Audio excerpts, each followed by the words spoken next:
Shark Lady, the true story of how Eugenie Clark became the ocean's most fearless scientist.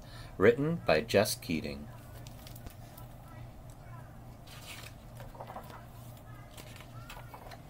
It was Saturday, and Eugenie wanted to stay at the aquarium forever. She wanted to smell the damp, salty air and stare at the glittery rainbow of fish. She wanted to keep watching her favorite animals, the sharks. Eugenie pretended she was walking on the bottom of the sea. What would it be like to swim with her sharks, to breathe underwater with gills of her own? More than anything, she wanted to find out. When the summer came, Eugenie's mother took her to swim at the beach in Atlantic City. Stuffing sticky gum into her ears to keep the water out, Eugenie dove down, down, down. The salt stung her eyes, but she didn't want to miss a single fish.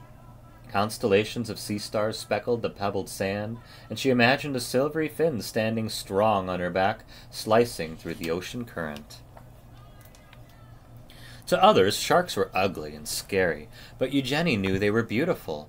As she glided through the cool water, she wished everyone could see sharks through her eyes. But the sharks were only in her mind for now. Eugenie decided to learn everything she could about them.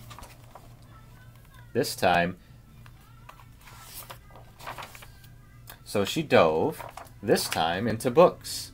Whale sharks, nurse sharks, tiger sharks, lemon sharks. Eugenie wanted to know about them all.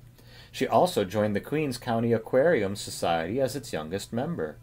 Eugenie's notebooks filled with sharks. They swam in her daydreams and on the margins of her pages. At home, Eugenie's mother surprised her with an aquarium of her own.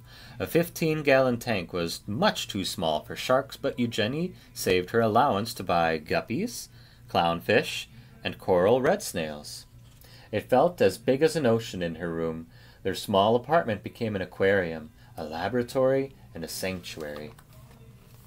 As she grew older, many were still telling Eugenie what to do. Forget those sharks. Be a secretary. Be a housewife.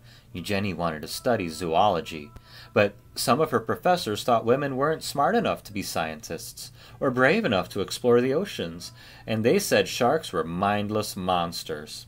Eugenie knew better. Her dream was as big as a whale shark. So, again, Eugenie dove. She plunged into every course she could. Her laboratory became her home. From sunrise to sunset, she studied how fish grow, how they behave, and how they were put together both inside and out. Despite all of the people who didn't believe in her, Eugenie was becoming one of the smartest students in her field. Even after she earned her degree, many still doubted it. So, Eugenie's work was just beginning. Eager to make discoveries of her own, Eugenie finally dove into an open ocean.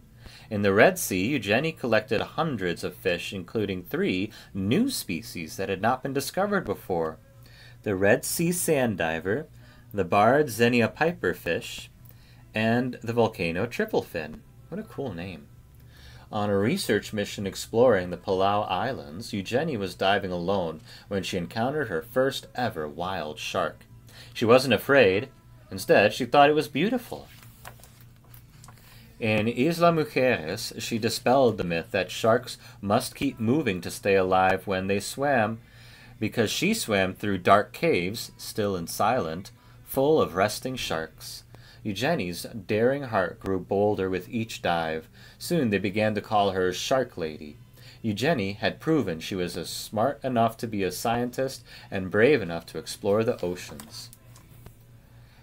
As her courage grew, she began to love and understand her beloved sharks more and more. But she never forgot many still believed that sharks were mindless killers. Because of their scary reputation, humans were hunting sharks all over the world. Eugenie knew that sharks weren't stupid or mean.